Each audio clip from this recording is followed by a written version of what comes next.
وہ ایک 28 سال کا شیخ شہید محسن حجاجی جس نے اپنی قیمت اتنی بڑی لگا دی ہے کہ انسان نہیں کنٹرول کر پاتا اس کا ذکر کیے بغیر. اس نے کیا کہا؟ اللہ، یہ ہے عزیزان، میں جوانوں سے کہہ رہا ہوں، میں یہ وہ انہی مجلسوں میں اس نے اپنی قیمت لگائی. وہ سمجھ گیا تھا یہی عزاداری اور مجلس ہے جو قیمت لگانے کے لیے اس نے اپنی قیمت لگا لی. وہ جب مجلس ہوتی تھی اور جب وہ کام کرتا تھا تو وہ نیاز کے بڑے بڑے برتن نکالتا تھا. تو مولانا کہتے ہیں ہم کہ بڑا محنت کی، بہت تھک گیا، بڑا. کہا نہیں، کوئی کام نہیں کیا میں نے.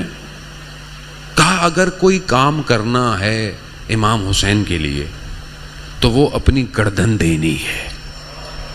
قیمت لگائی.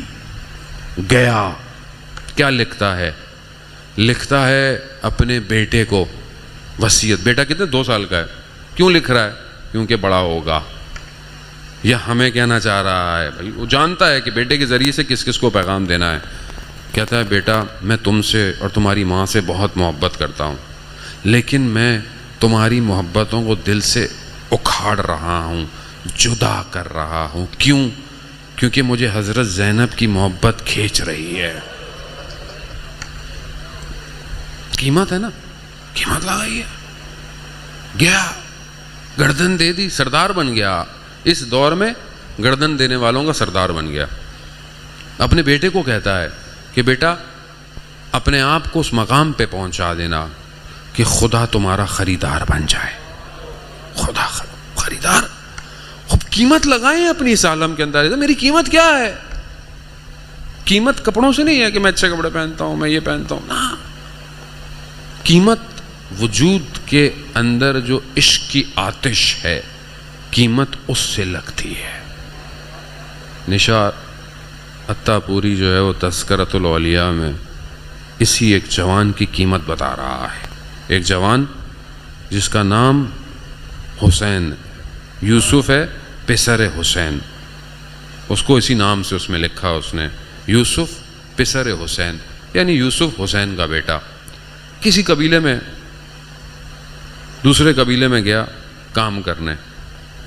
کیا کام کرتا ہے؟ چرواہا ہے، اونٹوں کو چراتا ہے. رات کی تاریکی ہے، اپنی جھوپڑی میں بیٹھا ہوا ہے.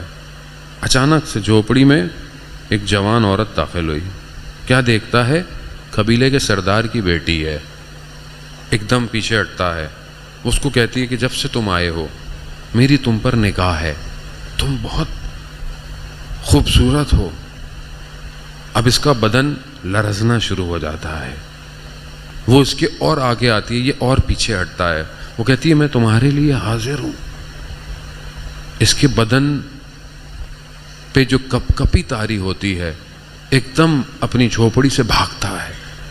باہر اندھیرا ہوتا ہے، یہ پیچھے بھاگتی ہے، کچھ نظر نہیں آتا. یہ بھاگتا رہتا ہے یہاں تک کہ جب تھک جاتا ہے، ہانپتا ہے بیابان میں، ایک درخت کنارے بیٹھ جاتا ہے. دور دور تک کوئی روشنی نہیں ہے، سو جاتا ہے.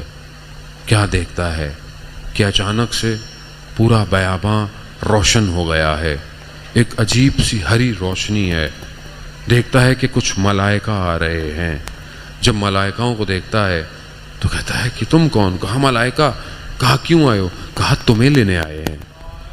کہتا ہے مجھے لینے؟ کہتا ہاں چلو لے کے چلتے ہیں. ایک جگہ پر ایک تخت لگا ہے، اس تخت پر یوسف پیمبر بیٹھا ہوا ہے. اللہ اکبر. یہ جوان حضرت یوسف علیہ السلام کہتے ہیں آؤ میرے پاس بیٹھو. کہا میں اور آپ کے پاس؟ کہا آؤ. کہا جب وہ خاتون تمہارے اس جھوپڑی میں آئی اور تم بھاگے ہو تو خدا نے مجھے دکھایا ہے کہ دیکھو یوسف، تم زلیخا سے مڑ کے بھاگے تھے، یہ جوان بھی اسی طرح بھاگ رہا ہے. کیا قیمت لگی؟ پیمبر خود ملنے آ گیا. قیمت ہے نا، اپنی قیمت لگائیں، یہیں سے لگائیں عزیزان محترم.